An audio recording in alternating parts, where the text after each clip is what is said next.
First and foremost, shout out to the dead.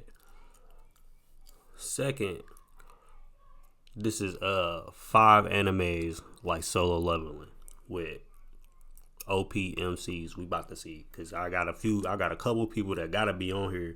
If they not on here, the list is bogus. Has been such a massive hit in such a short time that it has the entire anime community in a chokehold. Solo Leveling. And let's be real, Anime of the year. Argue with your mama. To the strongest being alive. But what if I told you there are other anime that scratch that same itch? Welcome back to another video. Today, I'll be sharing some of the best anime like Solo Leveling, packed with overpowered protagonists, insane fight scenes, and that same exhilarating power fantasy we all love. So sit back, grab some snacks, and let's get started. First up, we have the God of High School. Just like Solo Leveling. Off rip, that was the first person I was thinking of. Off the rip, Mori Jin, bro. God of High School. OP. Top 1. He top 1, bro. I'm not hearing it. Argue with your mama, bro. If you ain't finished reading it, then finish reading it. Argue with your mama, bro. It started as a manhwa before being adapted into an anime by Studio One of Manhwa. one. And if you're thinking, Smoke, the same studio known Smoke for Jin Woo too. staff, well, this is one of the anime Who where you? it all One began. Punch Man? I don't care. Debuting in I don't care who it is, God of bro. High School follows Argue with your 17-year-old mama. Jin Mori, who is invited to a prestigious martial arts tournament alongside some of the toughest and most talented high schoolers across Korea. Pitted against the strongest opponents he has ever dreamed of facing, Jin Mori seeks to prove his worth in a tournament full of wild possibilities, where the winner is granted any wish they desire. One thing I love about God of High School is how it hooks you right from episode 1. The amazing soundtrack, fluid animation, and insanely clean action sequences make it an absolute cinematic treat. The real selling point, the hand-to-hand combat is next level. This anime delivers some of the best choreographed fights I've ever seen. Bruh, ever. Plus, the humor sprinkled throughout gives you a breather after all the high-speed, bone-crushing action. Now, I won't... Bruh. The fight with him in Park, the fight with him and Jigen at the end, bruh.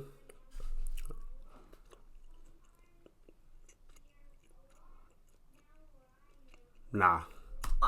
God of High School has its flaws. The narrative feels rushed, and a big chunk of the story is left out in the adaptation. A big, But for what it does huge, achieve in its gigantic limited chunk of runtime, the story. It's still an absolute blast. But it's so a if you finish banger. Solo Leveling and are craving more god-tier animation and high-energy fight scenes, God of High School serves it up on a silver platter. And he's saying that in 2025. That came out in 2020, I think. Happen to be huge Solo Leveling fans. King's Avatar is something you absolutely shouldn't sleep on.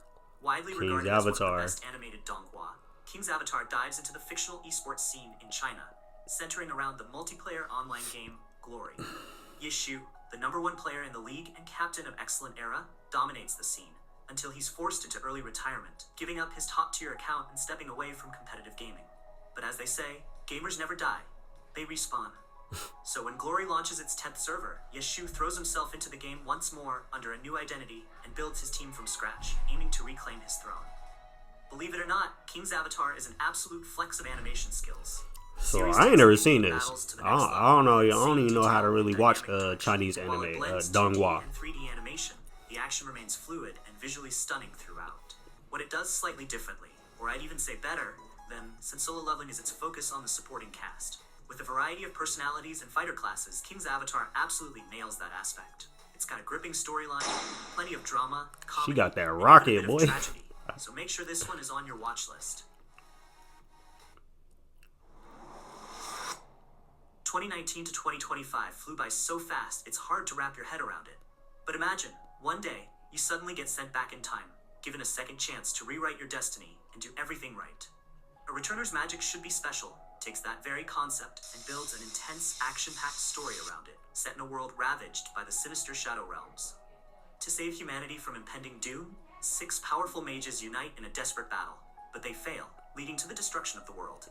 However, just when all hope seems lost, Desire, one of the last surviving mages, is miraculously sent back 13 years before the final battle. You're Now, lucky. armed with the knowledge of the future, he has one goal: change history and prevent the catastrophe from ever happening. If Hey, you loved Solo Leveling for its underdog to overpowered I might hero check that one out. I ain't seen Returner's this neither. Magic is right up your alley. Desire also starts off as a low-tier magician, but his intelligence, strategy, and sheer determination set him on a path to becoming one of the strongest. From top-notch visuals to an immersive world. I mean, yeah, if you're gonna be fucking, if you go 13 years into the past, I'd be unstoppable too. Like what? Sure, it has its inconsistencies, but the sound design, action, and setting keep things engaging. That said, if you can overlook the forced and sometimes corny harem elements, Returner's Magic is not a bad watch at all. Want to find out what happens when you're dropped into a Middle-earth style world with godlike powers and an army of monsters? This is Overlord's a banger. I didn't like the little isekai goofy cartoon they did with the two other isekais. However, instead of panicking, he embraces his new reality, taking on the identity of his in-game character and setting out to spread the name of Ain Zuol Gaon by crushing every powerful enemy in his bro, Overlord was Rimuru before Rimuru was Rimuru, bro. Like, dude literally dropped in game and just got everything immediately. Like, every power, just got it as soon as he touched the ground. Unlike Sun Jinwoo, who has a heroic arc, Ain's is unapologetically evil, and that's what makes him so fun to watch. There's no mercy, no hesitation, just pure, calculated domination. Yeah. And if you came here looking for ruthless fights after watching Solo Leveling, don't worry.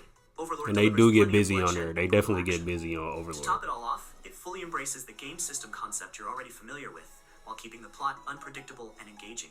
So, if you're into action fantasy series, Overlord absolutely deserves a watch. You know how in a lot of anime, the main character is a boy somewhere around 12 to 15 years old just hitting puberty? He's got a good heart, but is kind of a loser. Socially clumsy, gets bullied, never really fights back, yet somehow always comes through in the clutch. That's exactly how our hero starts out in this series, except he's 17. The story kicks off when a high school class is suddenly transported to another world. Oh, yeah. Among them is Hajime Nagumo, a quiet, behind-the-scenes kind of guy who isn't exactly hero material. But when he's betrayed and left for dead by his classmates and teacher, things take a dark turn. Stuck with nothing but a basic crafting skill, Hajime realizes that survival means becoming ruthless, taking what he wants, no regrets. From that moment on, his only goal is to gain power, find a way back home, and maybe pick up a few badass allies and love interests along the way. If I had to describe Arifureta, I'd say it's like the love child of Shield Hero and Danmachi, but with a protagonist who breaks the typical isekai mold. Hajime's character development jumps from 0 to 100 in no time, and it's satisfying to watch. I like Shield Hero, but I never finished it. Edgelord. The series also serves up a nice little harem, with each character bringing something fun to the table. Sure, Arifureta has its flaws, like some questionable CGI monsters. All of them literally look like other characters from other anime. That was weird. Ride with an overpowered CGI monster bringing something fun to. Like, he looked like dude right there, dude with the white hair. He looked like Devil May Cry or somebody.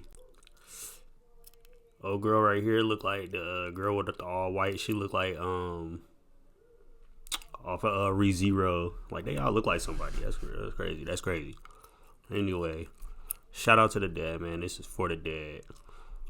I ain't see about 4 of them animes, but I might check out 2 of them. The other one's probably just go ahead and lay that to rest.